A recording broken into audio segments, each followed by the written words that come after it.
ପୁରୀର ପାଟପୁର ନାମକ ଗ୍ରାମରେ ଏକ ଛୋଟ ପରିବାର ଥିଲା। ଦିନେ ସାପ କାମୁଡ଼ାରେ ପୁରୁଷ ଲୋକ ଜଣଙ୍କର ମୃତ୍ୟୁ ହୋଇଗଲା। ନିଜ ଦୁଇ ପିଲାଙ୍କ ମୁହଁ ଦେଖି ସ୍ତ୍ରୀ ଲୋକ ଜଣଙ୍କ ଦିନ କାଟୁଥିଲା। ମାତ୍ର କିଛି ଦିନ ପରେ ପୁଅଟିର ମଧ୍ୟ ସାପ କାମୁଡ଼ାରେ ମୃତ୍ୟୁ ହୋଇଗଲା। ସ୍ୱାମୀ ଏବଂ ପୁଅକୁ ହରାଇ ସ୍ତ୍ରୀ ଲୋକ ଜଣକ ଭାଙ୍ଗି ପଡ଼ିଥିଲେ। ସମୟ ଗଡ଼ି ଚାଲିଲା। ଆସିଲା ରକ୍ଷାବନ୍ଧନ। ଅନ୍ୟମାନେ ରାକ୍ଷୀ କିଣୁଥିବାର ଦେଖି କୁନି ଝିଅ ମାଳତୀ ମାଙ୍କ ପାଖରୁ 10 ପଇସା ନେଇ ରାକ୍ଷୀ କିଣିଲା। ରାକ୍ଷୀ ଆଣି ସାରି ସେ ମାଙ୍କୁ ପଚାରିଲା ତା ଭାଇ କିଏ, ସେ କାହାକୁ ରାକ୍ଷୀ ବାନ୍ଧିବ। ମାଙ୍କର ସାପ କାମୁଡ଼ାରେ ପ୍ରାଣ ହରାଇଥିବା ନିଜ ପୁଅ କଥା ମନେ ପଡ଼ିଲା। ସେ ଦୁଃଖ ଓ ଅଭିମାନରେ ଜଗନ୍ନାଥଙ୍କ ଆଡ଼କୁ ହାତ ବଢ଼ାଇ କହିଲେ, ସେ ତ ଜଗା ଭାଇ, ସେ ଶ୍ରୀକ୍ଷେତ୍ରରେ ରୁହନ୍ତି। ମାଙ୍କ କଥାକୁ ସତ ଭାବି ପରଦିନ ସକାଳୁ ମାଳତୀ ରାକ୍ଷୀ ଧରି ଚାଲିଲା ଶ୍ରୀକ୍ଷେତ୍ରକୁ। ସେ ଶ୍ରୀକ୍ଷେତ୍ରରେ ଅନେକଙ୍କୁ ପଚାରିଲା ତା ଜଗା ଭାଇ କେଉଁଠି ରୁହନ୍ତି, ହେଲେ ତା କଥା କେହି ବି ବୁଝିପାରିଲେ ନାହିଁ।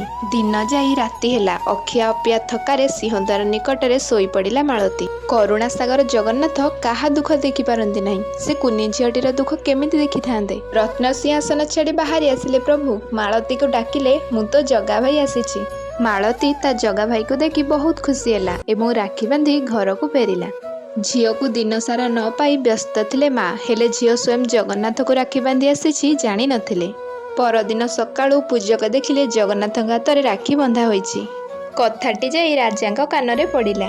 ସ୍ୱପ୍ନରେ ଜଗନ୍ନାଥ ରାଜାଙ୍କୁ କହିଲେ, ମୋ ଭଉଣୀ ମାଳତୀ ଆସିଥିଲା, ସେ ମୋତେ ରାକ୍ଷୀ ବାନ୍ଧି ଯାଇଛି। ପରଦିନ ରାଜା ସେବକମାନଙ୍କ ସହ ଗଲେ ମାଳତୀ ପାଖକୁ। ପ୍ରଭୁ ଜଗନ୍ନାଥଙ୍କ ଭଉଣୀକୁ କାଲି ଚିହ୍ନି ନ ପାରିବାରୁ କ୍ଷମା ମାଗିଲେ। ରାଜା ସେବେଠାରୁ ସେହି ଗାଁର ନାମ ପାଟପୁରରୁ ମାଳତୀ ପାଟପୁର ରଖିଲେ।